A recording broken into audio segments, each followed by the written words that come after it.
నమస్కారం, వార్తలకు స్వాగతం. ముందుగా ముఖ్యాంశాలు. బస్సు యాత్రను ప్రారంభించిన మాజీ సీఎం కేసీఆర్. అధిక సంఖ్యలో హాజరైన పార్టీ శ్రేణులు.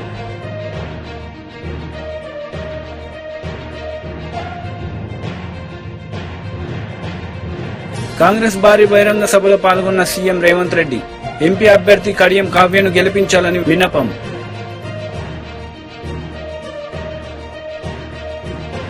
శ్రీకాకుళం నియోజకవర్గం ఆడబిడ్డలతో టీడీపీ అధినేత నారా చంద్రబాబు నాయుడు ముఖాముఖి. పలు అంశాలపై వివరణ.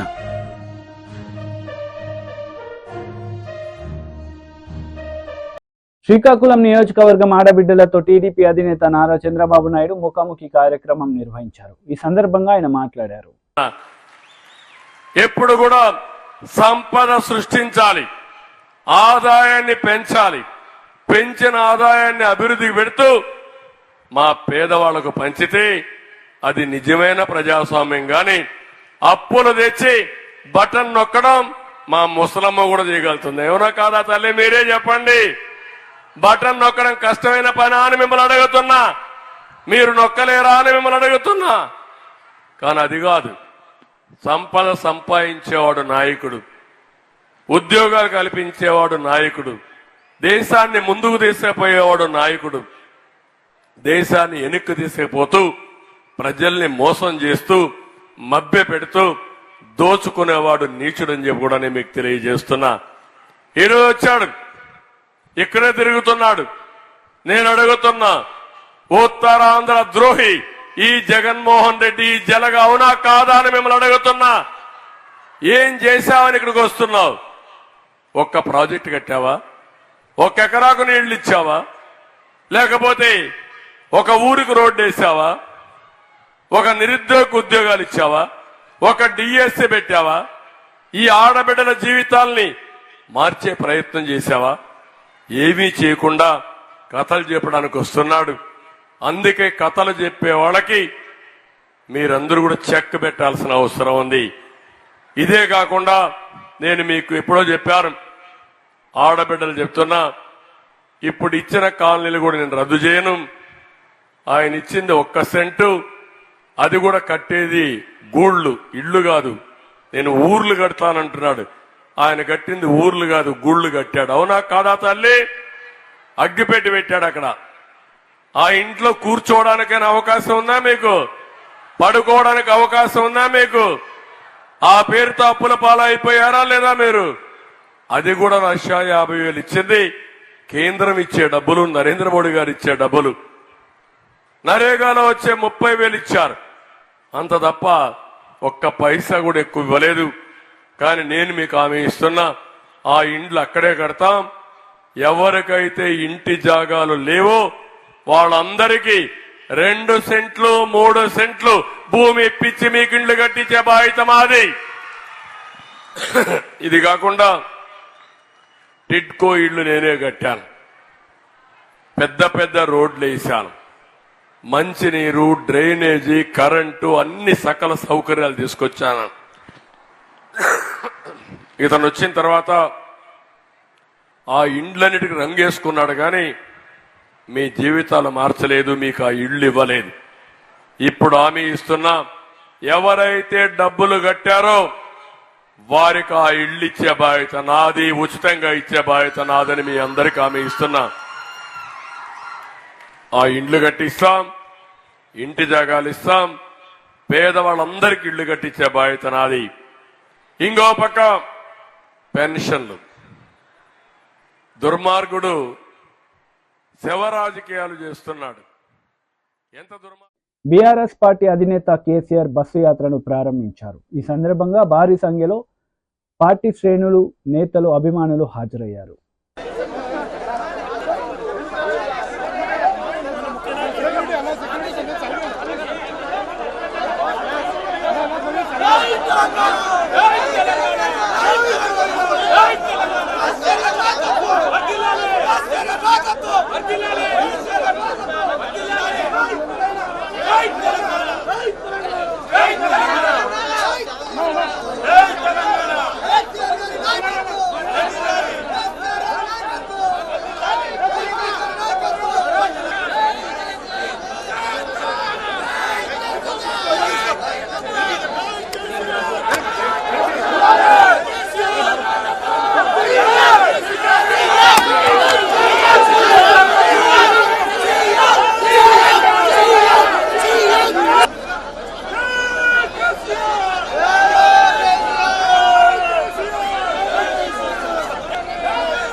వారాహి విజయభేరి బహిరంగ సభలో జనసేన అధినేత పవన్ కళ్యాణ్ పాల్గొన్నారు.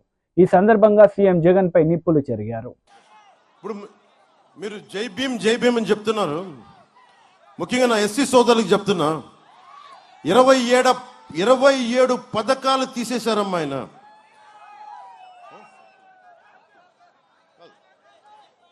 27 దళిత పథకాలను తీసేశాడు విద్యార్థులకు సంబంధించి. దాంట్లో ముఖ్యంగా అంబేద్కర్ విదేశ విద్యా పథకం తీసేశాడు. అది తీసేసి మీరు జై భీమ్ చెప్తారా, జై జగన్ చెప్తారా? మీరు చెప్పండి. జై భీమ్ కదా, మరి జై భీమ్ చెప్పినప్పుడు జగన్ విదేశ పథకం ఉండకూడదు, అంబేద్కర్ విదేశ విద్యా విధానం ఉండాలి తప్ప జగన్ విదేశ విద్యా విధానం ఉండకూడదు. రాగానే ఫస్ట్ అది తీసేసి ఆ మహాన్ భావుడి పేరే తిరిగి పెడతాం విదేశ విద్యా పథకానికి. అలాగే ఎస్సీకి సంబంధించి BC, SC, ST sub plan funds అన్ని రకరకాల పథకాలకు మళ్లించి మీకు ఖర్చు పెట్టామని చెప్తున్నాడు. మేము రాగానే ఒకే నిర్ణయం తీసుకున్నాం. ఎస్సీ, ఎస్టీ సబ్ ప్లాన్స్ కానీ, బీసీ సబ్ ప్లాన్స్ కానీ మీ కులాల కోసం అయితే ఉద్దేశింపబడిందో వాటన్నిటినీ సంపూర్ణంగా మీకే జరిగేలా చేస్తాం.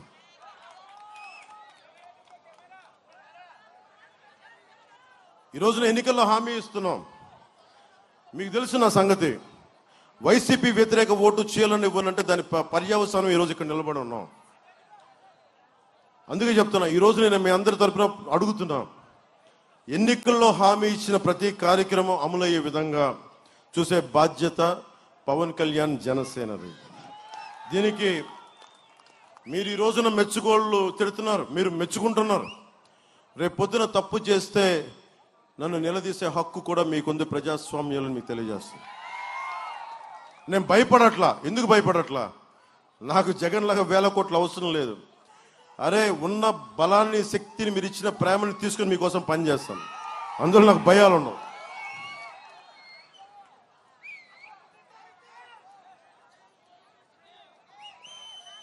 ఆంధ్రప్రదేశ్కి జీవనాడైన పోలవరం ప్రాజెక్ట్ని కాల పరిమితిలో పూర్తి చేస్తాం. ముఖ్యంగా మనకి సముద్రం పక్కన పెట్టుకొని దాదాపు 70-80% గ్రామాల్లో నీటి సౌకర్యం లేదని చెప్తా ఉన్నారు, తాగడానికి నీరు. అలాగే రోడ్లు సరిగ్గా లేవని చెప్తా ఉన్నారు. నేను చెప్తున్నా, రాగానే ఒక వారం రోజులు పిఠాపురంలో కూర్చొని ముఖ్యంగా అన్ని గ్రామాలు 54 నుంచి మనకున్న చిన్న చిన్న హ్యామ్లెట్స్తో కలుపుకొని 57 గ్రామాల్లో నేను తిరుగుతాను. తిరిగి ప్రతి సమస్య నేను అర్థం చేసుకుంటాను. ఈరోజు ఎందుకంటే నాకు సమయం లేదు కాబట్టి తిరగట్లా.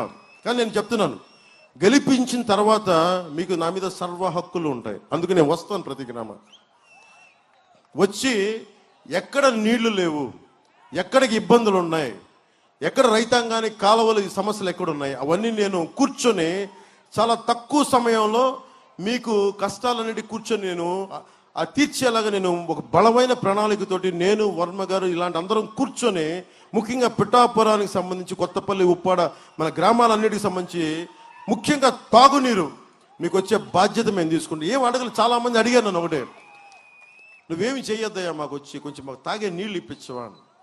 గుండె తరుక్కుపోయింది నాకు. చిన్నప్పుడు మా అమ్మ మా ఇంట్లో నుంచి వెళ్ళి పక్కన ఉన్న ఒక 200-300 మీటర్లకు వెళ్ళి మనకి ఆ నల్ల మన కుళాయి దగ్గర మన వారలు మనకు వరసలు వేసుకొని క్రమంలో చూస్తే నాకు చాలా అది గుర్తొచ్చింది. నాకు నా తల్లి ఎంత కష్టపడుతుందో, ఈరోజు నా తల్లులందరూ కష్టపడుతున్న నాకు హృదయం కలిచివేస్తుంది. అమ్మ, అలాంటి నీళ్ల కోసం తపన పడి ఇబ్బంది పడుతున్న తల్లులందరూ చెప్తున్నాం, అమ్మ నేను వచ్చి మీకు ఆ నీళ్ల కోసం మీరు ఇబ్బంది పడే బాధ్యత నేను తీసుకుంటానమ్మా.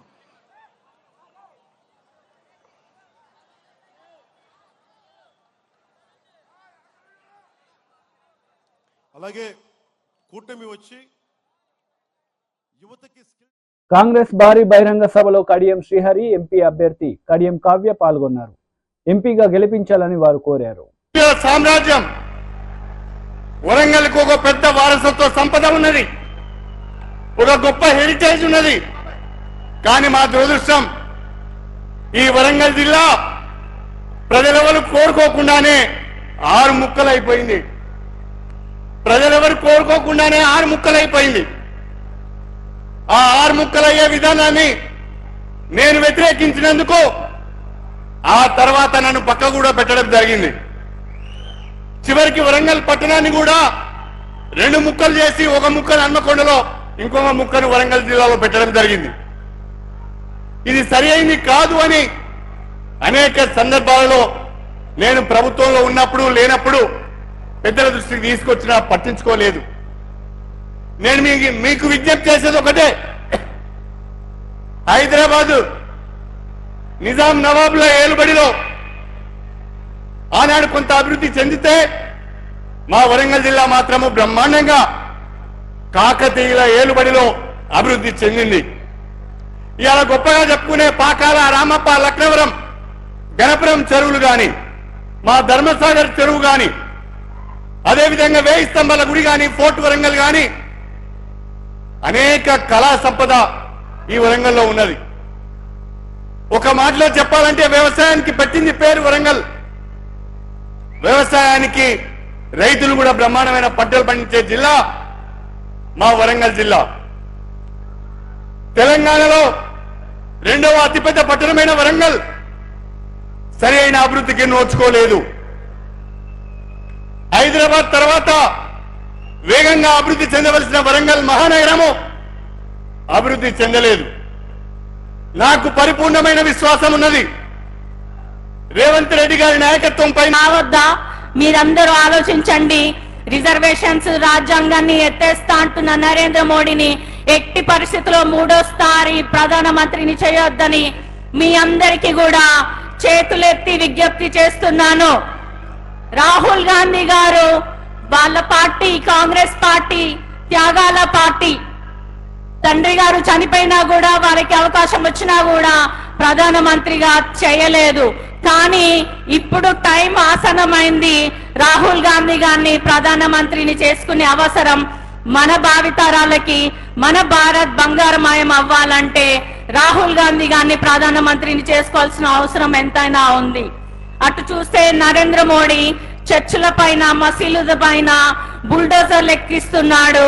స్త్రీలను వివస్త్రణ చేసి మణిపూర్ లో తిప్పుతున్నా కూడా బయటికి రావట్లేదు అంటే అంతటి రాక్షస పాలన నరేంద్ర మోడీ అందిస్తున్నాడు. మహిళలు, ఎస్సీలు, ఎస్టీలు, మైనారిటీ, క్రిస్టియన్స్, ముస్లింస్ వీరెవ్వరు కూడా నరేంద్ర మోడీకి నచ్చరు. కేవలం అంబానీ, అదానీలే ఆయనకి ఇష్టం. వాళ్ళ కోసమే ఆయన ప్రభుత్వంలో ఉన్నాడు. మరోసారి గద్దెనెక్కాలని చూస్తున్నాడు. కాబట్టి ఇక్కడున్న బీజేపీ అభ్యర్థిని కూడా చూసుకుంటే ఇక్కడి నుంచి అక్కడి వరకు లెక్క పెట్టుకుంటే మడికొండలో ఎక్కడో చోట కబ్జా చేసే ఉంటాడు.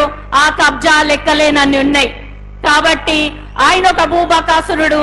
ఆయన్ని అధికారంలోకి ఎట్టి పరిస్థితిలో తీసుకురావద్దు. వర్ధనపేట మింగడం అయ్యింది. ఇప్పుడు మిగిలిన 6 నియోజకవర్గాల మీద ఆయన కన్నుబడింది. కాబట్టి మిత్రులారా, మీరెవ్వరు కూడా బీజేపీకి ఓటు వేయొద్దు తప్పకుండా. కాంగ్రెస్ భారీ బహిరంగ సభలో సీఎం రేవంత్ రెడ్డి పాల్గొన్నారు. ఈ సందర్భంగా ఎంపీ అభ్యర్థిగా నిలబడుతున్న కావ్యను గెలిపించాలని ఆయన వేడుకున్నారు. ఈ సందర్భంగా ఆయన ప్రసంగించారు. అట్లయినా వాళ్ళకి ఎవరు దొరకలే. ఎవరు దొరికినా ఈ నుంచే మీరు బండకేసి కొట్టిన ఆయన దొరికిండు. అరూరు రమేష్ ఎవరా ఆయన? నీ భూములు మింగిన అనకొండ కాదా? ఊరూర్లో భూములు ఆక్రమించుకున్నాడు కాదా? అంగి మార్చి, రంగు మార్చి, జెండా మార్చి వస్తే ఈ వరంగల్ ప్రజల అమాయకులా గుర్తుపడతారా? ఏ రూపంలో వచ్చినా, ఏ ఎస్ఎంఎస్కి వచ్చినా అరూరు రమేష్ పేదలకు సేవలు అందించాలన్న ఆలోచనతోని ఇవాళ ఒక ఆడబిడ్డ మీ ముందుకు వచ్చింది. ఇవాళ కాంగ్రెస్ పార్టీ శ్రీహరి గారు టికెట్ అడగలే. నేను ఈ వేదిక మీద నుంచి స్పష్టంగా చెప్పదలుచుకున్న ఈ రాష్ట్ర ప్రజలకు, శ్రీహరి గారు కాంగ్రెస్ ను సంప్రదించలే. నేనే స్వయంగా శ్రీహరి గారి దగ్గరికి మా పెద్దల్ని పంపించిన. ఎందుకంటే ఈ ప్రభుత్వంలో నిజాయితీ కలిగిన ప్రజలకు చిత్తశుద్ధితో సేవ చేసే నాయకులు నా ఎంబడి ఉంటే నా గౌరవం, పార్టీ గౌరవం పెరుగుతుందని శ్రీహరి గారిని కాంగ్రెస్ లోకి తీసుకురండి. చదువుకున్న డాక్టర్ కావ్యను ఎంపీని చేద్దామని చెప్పి ప్రతిపాదన నేను పంపించిన. మన ప్రతిపాదన మీద కడియం శ్రీహరి గారు ఆలోచన చేసి ఈ రోజు ఒక నిర్ణయం తీసుకున్నారు. నాకు తెలిసి వారు నిర్ణయం తీసుకోకపోతారేమో, కానీ బీజేపీ రూమర్లో ప్రజాస్వామ్యానికి ఒక ప్రమాదం పొంచి ఉన్నది. బీజేపీ ఇవాళ ఎస్సీ ఎస్టీ రిజర్వేషన్లు రద్దు చేసి రాజ్యాంగాన్ని మార్చేసి దళితుల మీద గిరిజనుల మీద దాడులు చేసి ఈ రోజు ఈ ప్రజాస్వామ్యాన్ని మీదనే దాడి చేసే ప్రయత్నం చేస్తుంది. అంబేద్కర్ వాదిగా ఏబిసిడి వర్గీకరణ కోసం కొట్లాడిన నాయకుడిగా ఈ రోజు ఈ దేశ రాష్ట్ర ప్రజలకు ప్రజాస్వామ్యాన్ని కాపాడే అవసరం ఉంది. అందుకే గాంధీ కుటుంబం నాయకత్వంలో పనిచేయడానికి ఈ రోజు కడియం శ్రీహరి గారు ముందుకొచ్చారు. అందుకే మిత్రులారా, ఇవాళ శ్రీహరి గారి దగ్గర కోట్ల రూపాయలు చూసే టికెట్ ఇవ్వలేదు. శ్రీహరి గారి నిజాయితీ. టీడీపీ రాష్ట్ర అధికార ప్రతినిధి పిల్లి మాణిక్యరావు మీడియా సమావేశం నిర్వహించారు. ఈ సందర్భంగా సీఎం జగన్ పై ఆయన మండిపడ్డారు. సెంటిమెంటల్ గా వాడుకొని గెలిచినటువంటి పరిస్థితి కనపడతా ఉంది. వాస్తవానికి దళితుల ఓట్లు ఎక్కువ ఉన్నాయని, దళితులు అమాయకులని, దళితులు ఏదన్నా చెబితే నమ్ముతారని చెప్పేసి జగన్మోహన్ రెడ్డి ఆ రోజు భావించి ఆ పద్ధతిలోనే ముందుకెళ్ళినట్టుగా మనకి చాలా స్పష్టంగా అర్థమవుతా ఉంది. అందుకనే నేను ఇప్పుడు చెప్పినవన్నీ కూడా చెప్పాడు. నాకు బంధుత్వం ఉందన్నాడు. మా నాన్న మేనమామ దళితులని చెప్పాడు. మీరందరికి కూడా నేను మేనమావన్ అవుతానని చెప్పాడు. మీ జీవితాలన్నీ కూడా మారుస్తానని చెప్పేసి చెప్పాడు 2019లో. ఇవన్నీ కూడా నమ్మి అత్యధికంగా దళితులు ఓట్లేసి గెలిపించారు. వాస్తవానికి జగన్మోహన్ రెడ్డి తన వాళ్ళు అని ఎవరినైనా అన్నాడంటే వాళ్ళని నాశనం చేయటమే పనిగా పెట్టుకుంటాడు. సొంత వాళ్ళు అన్నాడంటే వాళ్ళని రాజకీయాల కోసం హతమార్చడానికి కూడా వెనకాడినటువంటి వ్యక్తిత్వం కలిగినటువంటి వాడు. సొంత కుటుంబంలో వాళ్ళని మనం చూసాం. వాళ్ళ బాబాయిని కానీ, వాళ్ళ చెల్లెళ్ళని కానీ, వాళ్ళ తల్లిని కానీ, వాళ్ళ బంధువులను కానీ ఏ విధంగా వాడుకొని వాళ్ళని హతమార్చడమో, రోడ్డు మీద తిరిగేటట్టు చేయటమో, గతి లేకుండా చేయటమో, భయభ్రాంతులకు గురి చేయటమో మనం చూసాం. అట్లాగే బంధుత్వం పేరు మీద దళితులను కూడా ఏ విధంగా వాడుకొని ఎన్నికల్లో గెలిచాడో ఆ తర్వాత దళితుల మీద విపరీతమైనటువంటి దాడులు మొదలుపెట్టారు. జనసేన అధినేత పవన్ కళ్యాణ్ మీడియా సమావేశం నిర్వహించారు. ఈ సందర్భంగా పలు అంశాలపై ఆయన మాట్లాడారు. ఇలాంటి సమయంలో ఒకళ్ళు కాదు ముగ్గురం కల్పిస్తున్నాం. ఎందుకంటే 5 కోట్ల మంది ప్రజలకి ఒక పార్టీ కాదు 3 పార్టీలు కలిసి ఈ రోజున మేము ఒక బలమైన కూటమిగా 2014 ఎలాంటి కూటమిగా ఏర్పడ్డామో అలాగే ఉభయ గోదావరి జిల్లాలో కూడా, ముఖ్యంగా ఉభయ గోదావరి జిల్లాల్లో జనసేన, భారతీయ జనతా పార్టీ, తెలుగుదేశం కూటమి స్వీప్ చేయబోతుంది. నిన్న చెప్పాను, మన జంతు ప్రపంచం కాదు, మానవ ప్రపంచం. కాకినాడ పార్లమెంట్ సంబంధించి 7 నియోజకవర్గాల్లో మీ ప్రభావం ఎలా ఉంటది? దీనికి సంబంధించి నేను అనేది మీరు 400 కోట్లు కలెక్ట్ చేశారు మీ పార్టీ గారు 4-5 నెలలుగా. ఎందుకంటే చల్మల్ శెట్టి సునీల్ గారు నాకేమి శత్రువు కూడా ప్రత్యర్థి కూడా కాదు. రోజు ఏదో ఒక మా ఇళ్లలో మా బ్రదర్స్ హౌస్ లో చూస్తూనే ఉంటారు. సరే, ఆ పొలిటిక్స్ వేరు, స్నేహం వేరు, కుటుంబ స్నేహం వేరు. నిజంగా ఆయన ఒక పార్టీ మీద నిలకడగా ఉండే వ్యక్తి అయితే నిజంగా ఒక జాలి పాపరే ఎన్నిసార్లు ఓడిపోయాడు. ప్రతిసారి అవకాశవాదంగా నిలబడటం, వెళ్ళిపోవటం, మళ్ళీ ఎలక్షన్ ముందు రావటం, ఇవన్నీ సరైన సంకేతాలు పంపవు. ఉదాహరణకి నేను కూడా ఓడిపోగానే నేను పార్టీ మూసేసి మళ్ళీ ఇప్పుడు వస్తే బాగుండదా? అది నమ్ముతారు? అది ఒక దశాబ్దం కింద పడ్డాం, నలిగాం, కింద మీద పడ్డాం, బలం ఉండి కూడా తగ్గించుకొని మరి ఈ రోజున ప్రజలు గెలవడానికి కూటమి ఏర్పాటు చేసుకున్నాం. సో చలమల్ శెట్టి సునీల్ ఆయన వ్యక్తిగతంగా నాకు బాగా తెలుసు, ఆయన పరిచయం బాగా ఉంది, ఉదయ్ గారికి కూడా ఉంది. కానీ కాకినాడ పార్లమెంట్కి అతను సరైన వ్యక్తి కాదు. ముఖ్యంగా సునీల్ గారు చాలా కీలకమైన ప్రశ్నలు కొన్నింటికి సమాధానం చెప్పాలి. కాపు రిజర్వేషన్ని చీకొట్టింది వైసీపీ పార్టీ. అలాంటి పార్టీని రిప్రజెంట్ చేస్తున్నారు. 27 దళిత పథకాలు తీసేశాడు, దానికి సమాధానం చెప్పాలి. దళితులకు సంబంధించి బీసీలకి 34% నుంచి 24% స్థానిక ఎన్నికల్లో తీసేశాడు, దానికి సమాధానం చెప్పాలి. ఇలా 30,000 మంది ఆడపిల్లలు అదృశ్యం అయిపోయారు, అతను దానికి సమాధానం చెప్పాలి. ఏ సమాధానం చెప్పకుండా కూర్చోబెట్టి నేను వచ్చేసాను, నాకు ఓటేయండి, డబ్బులు ఎక్కువ అయిపోయినాయి, 400 కోట్లు ఖర్చు పెడతాం, 200 కోట్లు ఖర్చు పెడతాం, ఓటుకి 10,000 ఇస్తాం, లేదంటే నాయకుల్ని 10 లక్షలు పెట్టి కొనేస్తాం అంటే వెళ్ళే నాయకులు ఎవరైనా సరే వాళ్ళకి 10 మంది ఓటర్లు కూడా లేరు. అలాంటి వాళ్ళు కొనుక్కున్నారు. సో మేము కోరుకునేది ఏంటంటే, తంగెళ్ళ ఉదయ్ శ్రీనివాస్ గారు చాలా దిగువ మధ్యతరగతి కుటుంబం నుంచి వచ్చిన వ్యక్తి. ముఖ్యంగా ఇంజనీరింగ్ చేసిన తర్వాత తన స్వయం శక్తితోటి టీ టైం అనే కాఫీ డే చూసాం, లేదంటే స్టార్ బక్స్ చూసాం, లేదంటే బరిస్టా కాఫీ చూసాం, ఇలాంటివన్నీ టీ లీఫ్ అని మన మాజీ మంత్రి రావెల కిషోర్ బాబు పార్టీ కేంద్ర కార్యాలయంలో మీడియా సమావేశం నిర్వహించారు. ఈ సందర్భంగా పలు అంశాలపై ఆయన మాట్లాడారు. పడిపోయి నిరుద్యోగానికి గురవుతున్నారో మనం చూస్తా ఉన్నాం ప్రపంచవ్యాప్తంగా. అలాంటిది పేద ప్రజలకు చెందినటువంటి విద్యార్థులకు ఇంగ్లీష్ మీడియం స్కూల్ అని ప్రవేశపెట్టి వారిని యొక్క నైపుణ్యాలను తీర్చిదిద్ది అత్యాధునిక విద్యను ఇస్తున్నటువంటి ఏకైక ప్రభుత్వం ఈ భారతదేశంలో ఏదంటే అది ఆంధ్రప్రదేశ్ ప్రభుత్వం అని చెప్పేసి సందర్భంగా తెలియజేస్తా ఉన్నాను.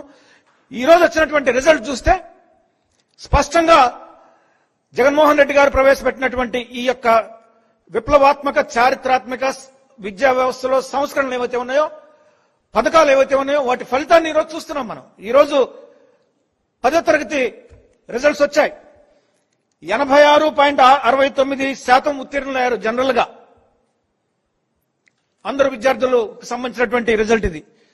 దీంట్లో ఎస్సీ, బీసీ, ఎస్టీ విద్యార్థులు ఏమాత్రం తగ్గకుండా జనరల్ గా ఈ 86.69% కంటే ఎక్కువగా పాస్ అయినటువంటి విషయాన్ని చూస్తే ఏ విధంగా నాడు నేడు పథకమే గాని, అమ్మఒడి పథకమే గాని, ల్యాప్టాప్ల పథకమే గాని, ఇంగ్లీష్ మీడియం పథకమే గాని, ఈ పథకాలన్నింటిని కూడా ఏ విధంగా పనిచేస్తున్నాయి, ఫలితాలు ఇస్తున్నాయి అనేది కళ్లకు కట్టినట్టు మనకు కనిపిస్తా ఉంది.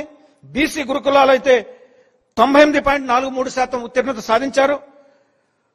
ఎస్సీ గురుకులాలు అనగా అంబేద్కర్ గురుకులాలు అయితే 94.56% ఉత్తీర్ణత సాధించారు 10th క్లాస్ లో. ఎస్టీ గురుకులాలు, గిరిజన గురుకులాల స్కూళ్లు 89.91% సాధించారు. అంటే బీసీ విద్యార్థులు గాని, గురుకులాల్లో చదివినటువంటి బీసీ విద్యార్థులు, గురుకులాల్లో చదివినటువంటి ఎస్సీ విద్యార్థులు, గురుకులాల్లో చదివినటువంటి ఎస్టీ విద్యార్థులు రాష్ట్రంలో సాధారణ ఉత్తీర్ణత 86.69 కంటే అత్యధిక శాతం ఉత్తీర్ణులై ఇవాళ చరిత్ర సృష్టించి ఎస్సీ, ఎస్టీ, బీసీలకు అమలు చేస్తున్నటువంటి పథకాల ఫలితాలను మనం కళ్ళకు కట్టినట్టు చూస్తా ఉన్నాం. నా ఎస్సీ, నా బీసీ, నా మైనారిటీలు అన్నటువంటి అని జగన్మోహన్ రెడ్డి గారు ఈ రోజు వారందరినీ కూడా సొంతం చేసుకుని వారి యొక్క అభివృద్ధి సంక్షేమానికి అహర్నిశలు కృషి చేస్తూ ఉంటే ఇవాళ పచ్చ మీడియా దాన్ని వక్రీకరించి ఎస్సీలకు ఏం చేయడం లేదు, ఎస్టీలకు ఏం చేయడం లేదు, బీసీలకు ఏం చేయడం లేదు, ఇది కేవలం వైఎస్ఆర్సీపీ నేత ఆడప శేషు మీడియా సమావేశం నిర్వహించారు. ఈ సందర్భంగా పలు అంశాలపై ఆయన మాట్లాడారు.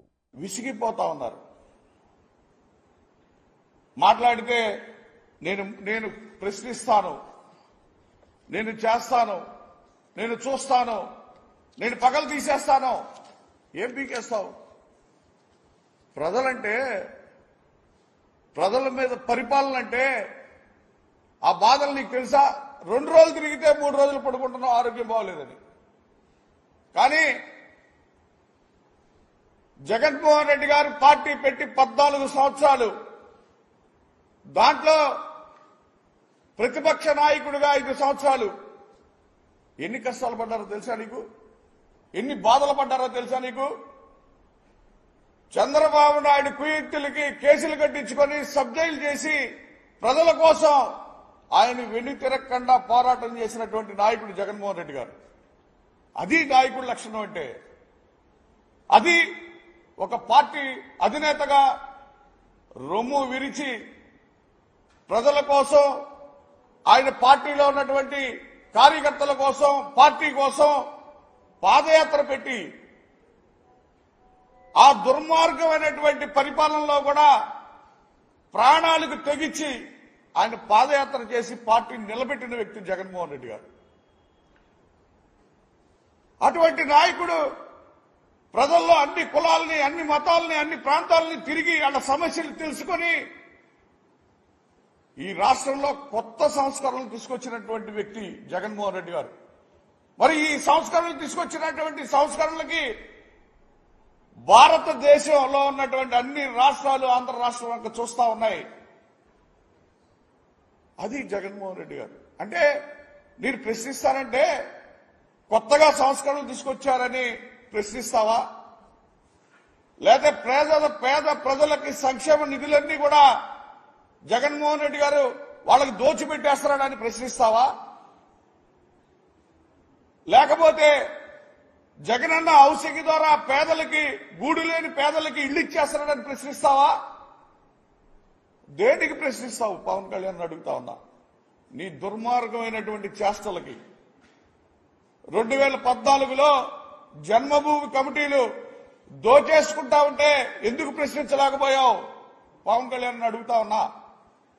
కాల్మనీ సెక్స్ ర్యాకెట్లు రాష్ట్రం మొత్తం కూడా భూతాల్లాగా పీడించి రక్తాన్ని తాగేస్తా ఉంటే నువ్వేమే ప్రశ్నించకుండా ఆడిగిపోయావు, ఏ సినిమాలకు పోయావు? అప్పుడు కనపడలేదా నీ కళ్ళకి ప్రశ్నించటం? అప్పుడు ప్యాకేజీలో ఉన్నావా? మరి గంజాయి పేకాట్లు వార్తలు ముగించే ముందు ముఖ్యాంశాలు మరోసారి. బస్సు యాత్రను ప్రారంభించిన మాజీ సీఎం కేసీఆర్, అధిక సంఖ్యలో హాజరైన పార్టీ శ్రేణులు.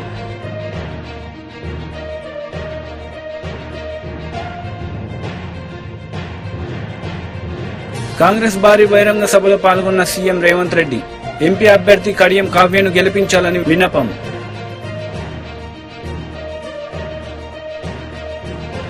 శ్రీకాకుళం నియోజకవర్గం ఆడబిడ్డలతో టీడీపీ అధినేత నారా చంద్రబాబు నాయుడు ముఖాముఖి, పలు అంశాలపై వివరణ.